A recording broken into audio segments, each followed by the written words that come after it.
Hello, David Zritsky for the Bond Experience.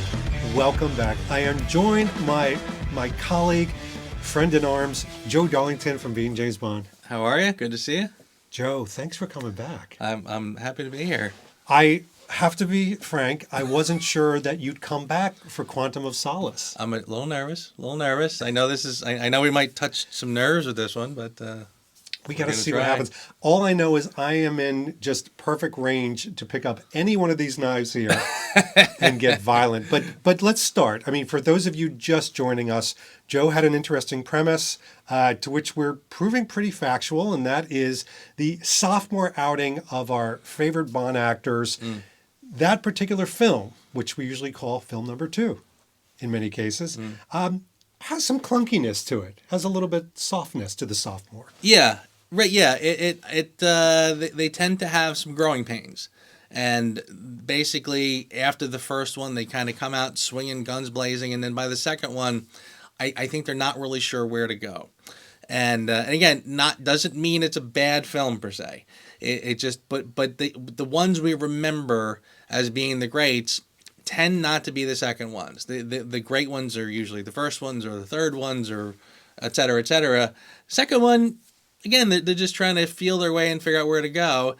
I believe you said as we finished up the last one that you predicted I was going to call this the epitome of that, and you are right. I will call this the epitome. It's not necessarily a criticism. It's not proof positive that this is a bad film, but I do say that this film, compared to all the Craig films, is the one where they're not sure what they want to do.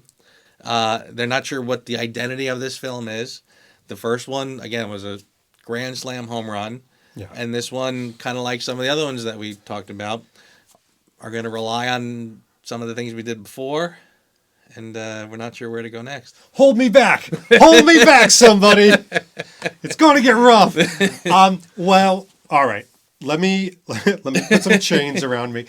One of the things that I have to acknowledge constantly, we do this in every one of these videos, is that many of these sophomore outings that we want to kind of poke at, they're surrounded by giants. I mean, first of all, holy hell, folks. Sure. Casino Royale before Quantum of Solace? Like, I can't sit here. They will take away my Bond fan card if I sit here and go, I'm sorry, Quantum of Solace has it on Casino Royale. You guys don't even know what you're talking about. I would be an idiot. Casino Royale is a far superior movie. Would I rather watch Casino Royale than Quantum of Solace every day and any day? Yes. Do I love my collectibles and this from Casino Royale more than Quantum of Solace? Yes. However, there is something about this film. To me, let me tell you the things I do like about this. The film to me seems like a mission. It's not Bond getting angsty, crying over spilled milk, out for revenge. It is literally just him out on a mission, trying to seek it through. Now, sometimes does he go rogue? Yeah, it's angry Bond. Is he badass Bond? He's totally badass Bond. This, more than any other movie, he gets ripped apart and it shows. Bloody, battered, just like a Fleming Bond. Yeah. And to me, Craig just looks and feels so much more comfortable in this. He's a little bit more seasoned, maybe a year later, and it shows in all of that.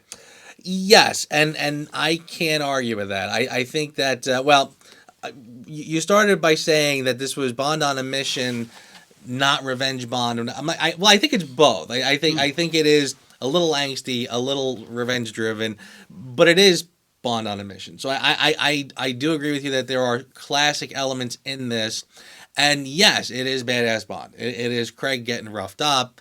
It's not pretty. He's dirty. He's bleeding. I'm with you there 100%, and I frankly love. I hear a butt coming. No, I'll continue with the agreements before I get to the butts, because there was the part when they've come out of the desert and Bond and Camille kind of show up back at the hotel, and Bond is just head to toe dust, just looks awful. Yeah. Stark contrast to say The Spy Who Loved Me, where Roger Moore has just walked through the whole desert, the whole night, slept in his tux, and he still looks impeccable. Looks amazing. So yeah, I have to agree that there is a lot of Fleming-esque moments in this film. So again, it's not an effort to trash the film and say that it's not good. But there's the but. There it is. I like big butts and I cannot lie. You other brothers can't deny. You kind of, I've even heard people sort of acknowledge that this film works best if you treat it as sort of an asterisk in the column next to Casino Royale. Where if you take the film and just sort of blend it in with Casino and watch it as one long thing and just do like a marathon, that it kind of works best as just sort of like a next step in that line. And I would tend to agree with that. And I think that that kind of goes, though, with what I'm sort of suggesting about how this film doesn't know what it wants to be.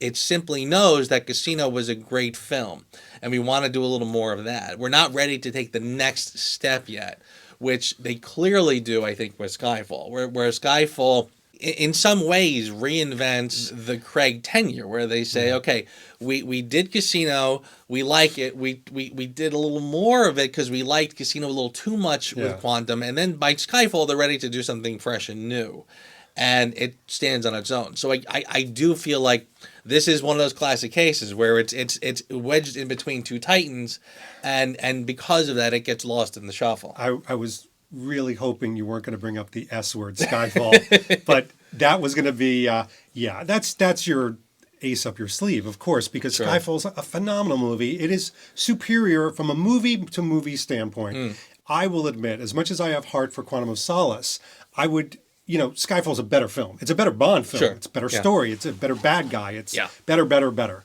I actually do like Bond a little bit better, like Daniel Craig's portrayal of Bond, a little bit better in Quantum. Okay. Like if I could take Quantum Daniel Craig Bond and put him in Skyfall, it would probably be in my top 4. Yeah. I mean, it really would be that high. But I will say this, and you, if you've watched any of these thus far, and hopefully you've seen all of them, you'll notice that it's never Joe being black and me being white. I'm going to agree with you in the sense that I felt like they probably sat back, and we knew there was a writer's strike and issues with that, but no excuses. They probably sat back and said, all right, you know what, guys? They like the grittier Bond. Yeah. So let's dial up the gritty. Yeah, yeah. Like we had Yeah. 2 bloody scenes, Sure. let's make it 4. Let's, Right. elevator fights where he doesn't say a thing. And they're going to love him even more because he's a brooding, quiet, Cro-Magnon. That to me, I think was probably dialed up to 11. I tell you what, you said something that kind of fascinated me a little bit. You mentioned if they had taken Craig from Quantum and put that James Bond in Skyfall, and I'm because as you said it, I said to myself, I said that's a conversation unto itself, just to try to figure out what the difference is between the way he plays it in Quantum versus how he plays it in Skyfall. Yeah. There is a difference, and it's hard to sort of pinpoint what it is. Because I mean, for the most part, he's kind of doing the same thing, and he's still running around, kind of getting a little mussed up in Skyfall, but not to the level of Quantum. You're right. No, and then by the time Daniel Craig's portrayal of Bond gets to Spectre, it's a wholesale difference. Yes. I mean, I feel the way he acts in Spectre is different, certainly than Quantum of Solace. Yeah. I mean, it's definitely closer to Skyfall / Casino, but nothing like Quantum. And then he doesn't get any blood at all. Like that Spectre train fight, which you've infamously talked about, he's got a little bead of sweat and then he's ready to have sex. But where the bruises and the tears and it's interesting because Craig's if we were to sit here and compare Connery from Dr. No to Diamonds Are Forever, you can see an incredible, not only a transformation just in how he looks, but the way he plays it's so different. And you're not even talking about that long of a gap in time, because Dr. No was 62, Diamonds was 71. Craig, his tenure is already gotten to be that big, if not bigger. Yeah. It's 06 to Spectre. I can't even remember now. 2015. Thank you. Because I'm waiting so long for No Time to Die. I'm like trying not to add that to the. Yeah. But so Craig has a big distance in time from his beginning to Spectre, but it's hard to pinpoint what it is about his performance. Like I wouldn't say he looks drastically different by any stretch, No. But yet somehow it does change and evolve. It really does. And maybe, and I've told this to a lot of people, two things stand out for me in Quantum that raise it, in my opinion. Number one, I think you would agree with this too, the style and the fashion and Bond's sartorial quip. I mean, it's launched 1,000 closets, 10,000 closets, and how many shawl cardigans and things like that, and Harringtons, and so for me, it was like the Steve McQueen version of James Bond. Like, this guy's badass and he's cool. And if I was to say, what is the Steve McQueen Bond movie? If someone said, I love Steve McQueen, which Bond film should I watch? I'd be like Quantum of Solace. And the other thing is, like I said, the badass portrayal. Like, there are so many points in Bond when he has that elevator fight and he does that thing when he's walking on the outside of the steps in the hotel and then does that little quick, almost like ballet jump. Sure. I'm like, all right, if I ever am like done with life and I don't mind risking my life, I'm going to do that at that hotel. Like, that's going to be a video and it's going to end badly. But he's just so badass. And he doesn't sleep with the girl. Yeah, right. They do the whole, like, quick kiss thing, which, by the way, he goes in for the kiss. I don't know if that'd be allowed nowadays without asking her.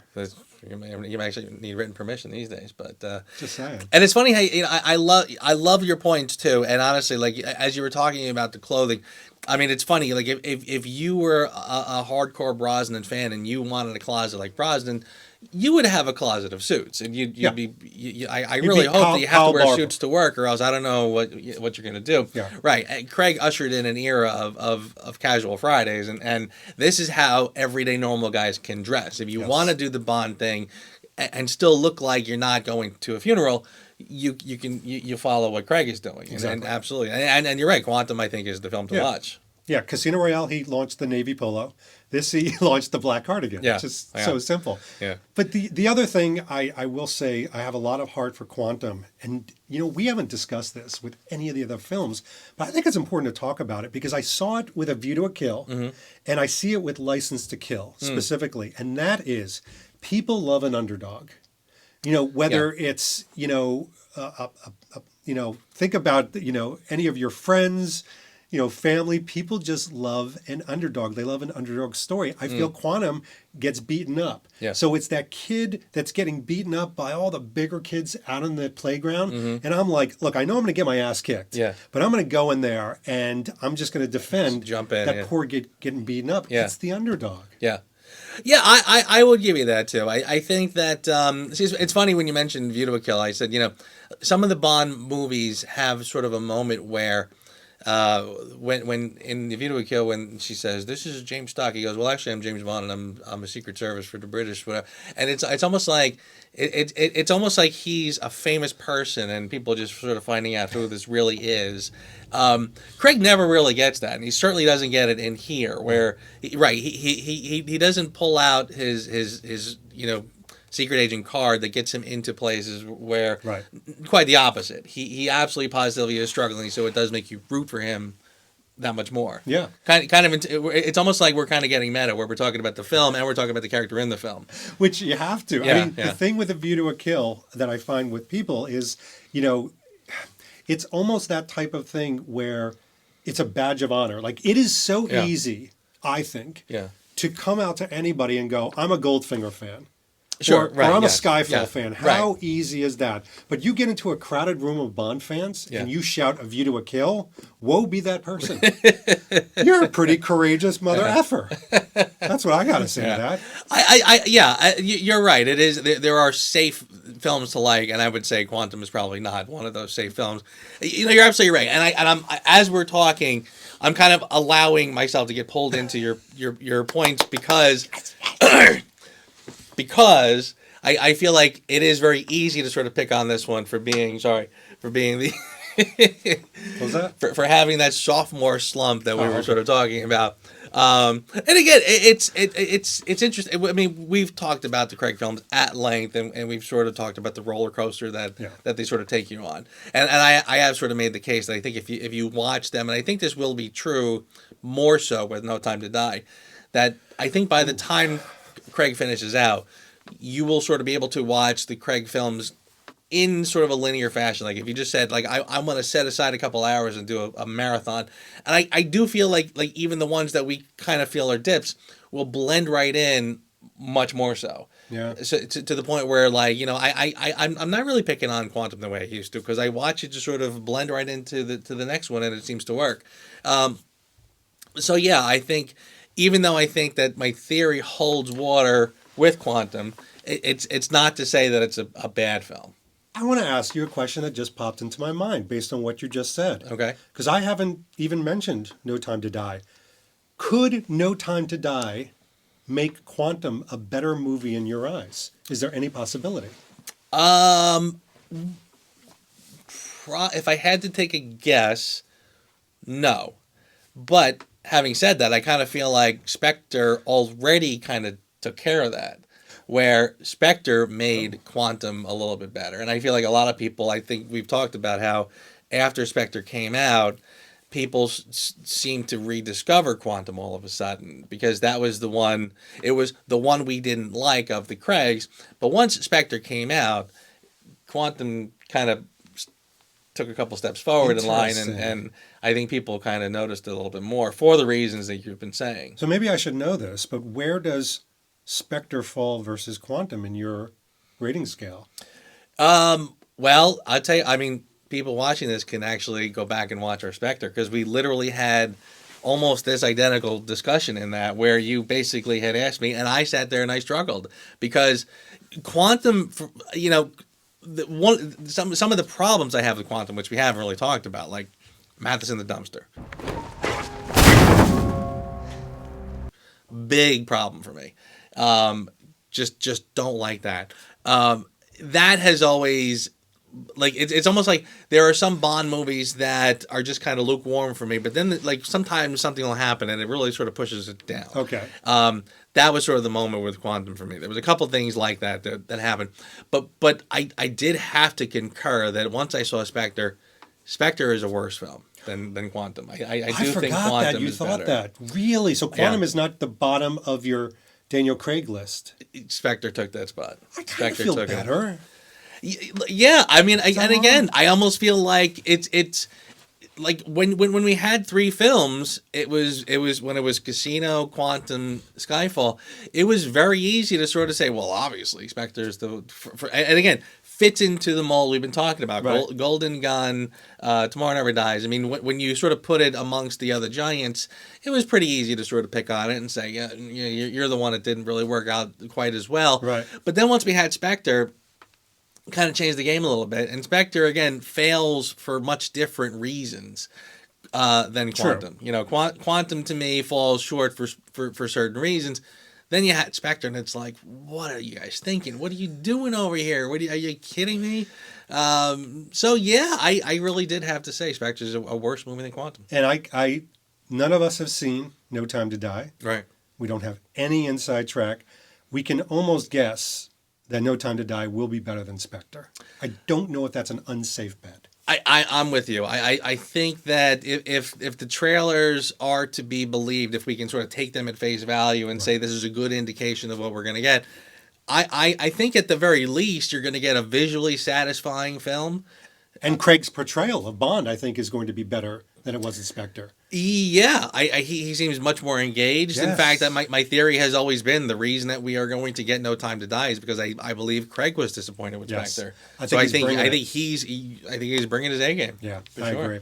All right, my friend. Well, listen, this is our last one of these sophomore discussions. It and is. I will say, as much as I have a huge amount of heart and defense for this film, it probably, when you bookend it amongst these giants, as I like to say, it is that sophomore lesser film. It's certainly not an improvement of Casino Royale, and it doesn't match the Skyfall, greatness. Yeah. So, gosh, your theory, I'm really hard pressed to say that there was anything that fell out of the theory. What do you think? I would agree. I mean, I think the clear standout could easily be From Russia with Love. I think we both agreed it's a pretty solid film. Right. But again, the theory isn't that the sophomore effort is bad. The theory is simply that it's not quite the Bond that we're going to get. It's not the first outing where they came out swinging each time, and it's not the third one where they sort of hit a certain stride. Yeah.